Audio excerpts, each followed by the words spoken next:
El día de ayer hemos tenido un jueves minero.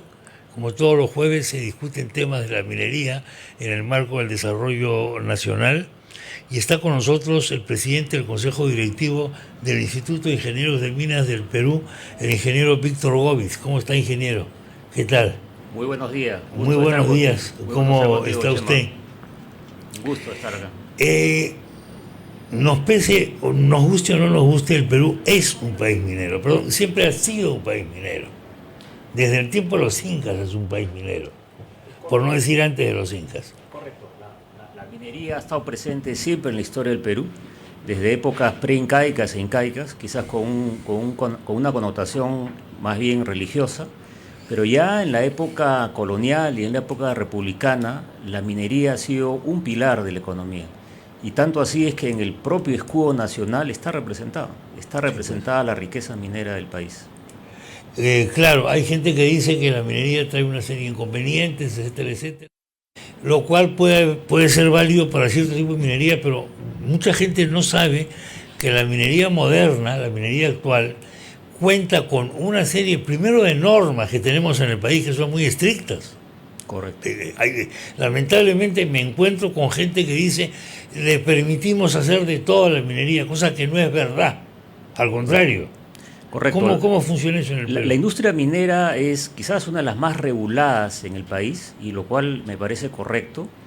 Y por otro lado es una industria que ha adquirido y ha incorporado tecnología moderna, porque en el Perú hay una minería moderna, en la cual se invierte capitales nacionales, capitales extranjeros, y que sin duda desarrolla el entorno en el cual se desenvuelve. Quizás lo que sucede es que es una industria que emplea en forma directa a 200.000 personas, de manera indirecta a un quinto de esto, a un quinto, un número por cinco, es decir, alrededor de 1 millón de personas están vinculadas a la industria minera, lo cual es una minoría respecto a los 33 millones de peruanos que somos.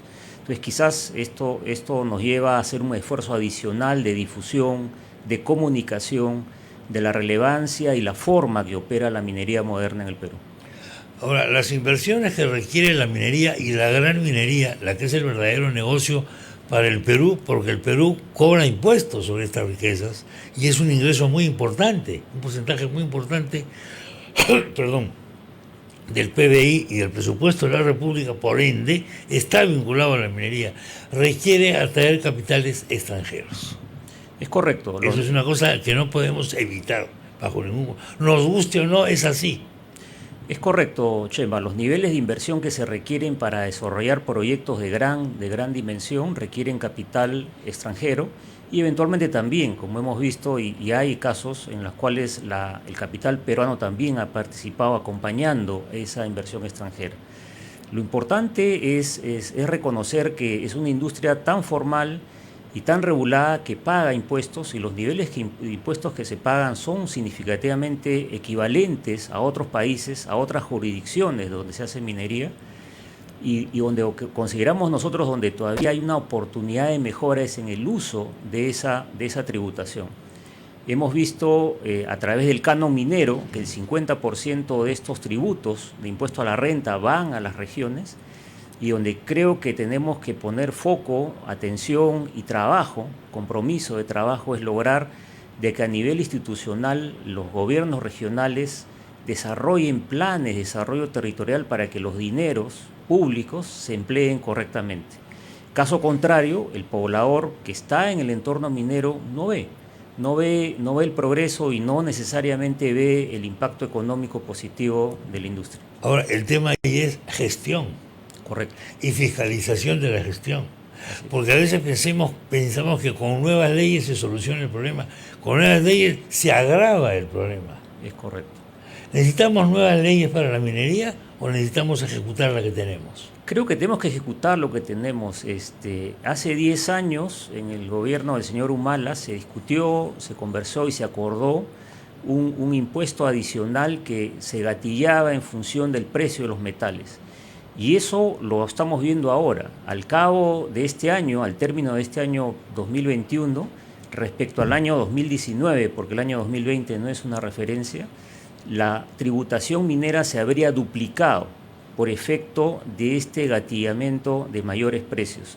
Entonces, nuevamente, la discusión, si queremos genuinamente reducir la pobreza en el Perú, no pasa por tributar más al sector formal, es promover el sector y, como bien se ha dicho, lograr de que la gestión pública mejore. Y ahí quiero compartir un concepto adicional. La industria minera es una industria que tiene necesariamente, por los niveles de inversión, una mirada de largo plazo. Y tenemos metodologías que nos llevan a planificar el negocio de largo plazo. Y eso quiere decir que anualmente revisamos los planes multianuales y de esa manera tenemos un seguimiento del negocio.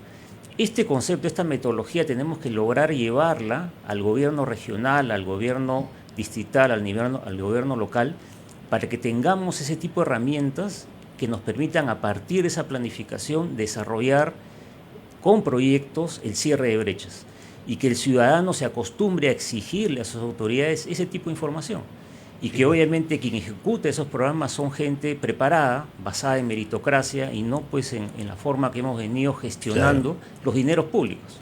Ahorita, ¿cómo estamos en precios? ¿Cuáles son nuestros minerales más interesantes en este momento? En este momento el PBI minero, el 50% es el cobre. El cobre ha tenido un crecimiento importante que está reflejado por la mayor demanda de China. China es un productor de cobre, pero que necesita importar cobre, no produce el suficiente cobre en su territorio. Perú, al igual que Chile, somos las dos grandes fuentes de cobre en el mundo. El 50% del PBI minero es cobre, el otro 30% es oro, donde hemos tenido un decaimiento, justamente porque hay muchos proyectos auríferos que no se han podido desarrollar, y la diferencia en la canasta, el 20%, es el plomo, zinc y plata, donde la característica principal es que son muchas minas subterráneas de tamaño medio y pequeño. Y es otro concepto importante, la minería en el Perú, a diferencia de Chile, no es solamente gran minería de cobre. Tenemos minas pequeñas de vetas angostas, donde hay intensivas en mano de obra, donde hay una tremenda tradición minera, y tenemos minas de gran dimensión de cobre. Entonces, esa es la gama de la industria que emplea a 200.000 personas de manera directa y de manera indirecta 5 veces más, alrededor de 1 millón de personas. Hay que entender ese concepto, claro, también. Tenemos otro mito ahí, que es el tema de la minería informal, la minería ilegal. Mucha gente identifica pequeña minería con minería informal, ilegal, con delincuencia, etcétera, etcétera. No sé por qué hay esa asociación. Sí, quizás también falta una difusión y entender el concepto. Entender bien el concepto, es decir, lo que le hablo de la pequeña minería, mediana minería y gran minería es una industria formal. Claro. Como consecuencia de la larga tradición minera se ha generado lamentablemente una minería no formal, informal, ilegal, de vetas angostas, vinculada al oro, y donde hasta la fecha, desde hace más de 2 décadas, se viene discutiendo cómo formalizar. Sí. Esa formalización es clave, y esa formalización se requiere el concurso de los gremios profesionales, se requiere cómo logramos levantar la productividad, porque un incremento de productividad va a ser la que pague la formalización. Y un escollo por resolver es cómo logramos formalizar a esta minería de vetas angostas sin atentar contra el derecho de los que son los propietarios de las concesiones mineras. En adición a eso, hay una minería ilegal, claramente ilegal, vinculada a las zonas amazónicas, donde hay explotación de oro, lo cual revela, por otro lado, la incapacidad de nuestro Estado, del cual somos parte, de lograr ejercer la acción de la ley en sitios remotos. En esto demostramos una incompetencia increíble. Hacemos, me parece que para las cámaras, de vez en cuando, operativos en Madre de Dios. Sí. Entonces sale una cosa así, pero después nuevamente volvemos a nuestra incompetencia para trabajar con la informalidad. ¿Por qué tenemos esta lacra, este déficit? Claro, como decía, una primera razón es haber entendido el problema, creo, de manera errada, ¿no? La explotación de yacimientos en la zona amazónica, que son yacimientos, son placeres, son paleoplaceres, requiere una tecnología que es válida, que es posible desarrollarla, pero requiere un entendimiento y una formalización distinta al de vetas angostas. En vetas angostas es mucho más sencillo organizar a los trabajadores en cooperativas, tratar de centralizar la operación en pocas plantas de beneficio y de esa manera lograr la formalización. En el caso de la zona amazónica, que es distinta, es una explotación con equipos de gran dimensión, hay otros capitales involucrados de mayor dimensión. Lo que se requiere es entender cómo logramos construir una operación que sea consciente y que no impacte contra el medio ambiente, que no use mercurio. Ese proceso no ha sido así entendido. En lugar de estudiar el problema desde el punto de vista técnico, se le ha puesto la legislación por encima, se ha proscrito y obviamente, dado que el Estado no llega a esos puntos remotos, sucede lo que usted dice. De vez en cuando hay una actuación para los medios, claro, y no hay una solución integral al problema. Un poco como con la coca también.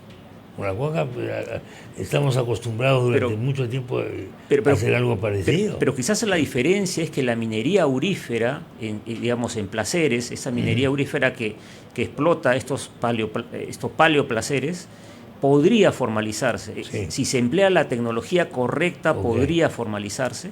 Lo que hay que evitar, como repito, es el uso de mercurio. Lo que hay que tener es un plan de remediación de las zonas afectadas. Pero esa discusión tiene que partir de una discusión técnica.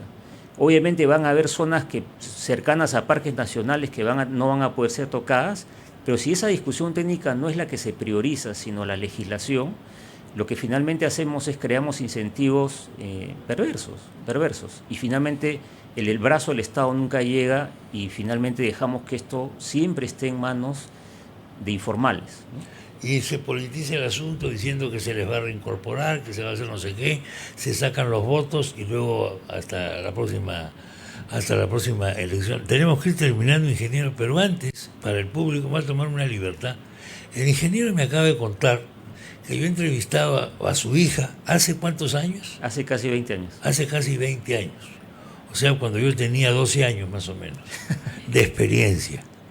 Ya, y que su hija nos está escuchando en este momento. Sí, nos está escuchando. ¿Dónde está su hija, doctor? Mis dos hijas, una de ellas está en Pensilvania, la otra está en Denver, Colorado. ¿Cómo se llama su hija, la que leyó el poema? Marinés.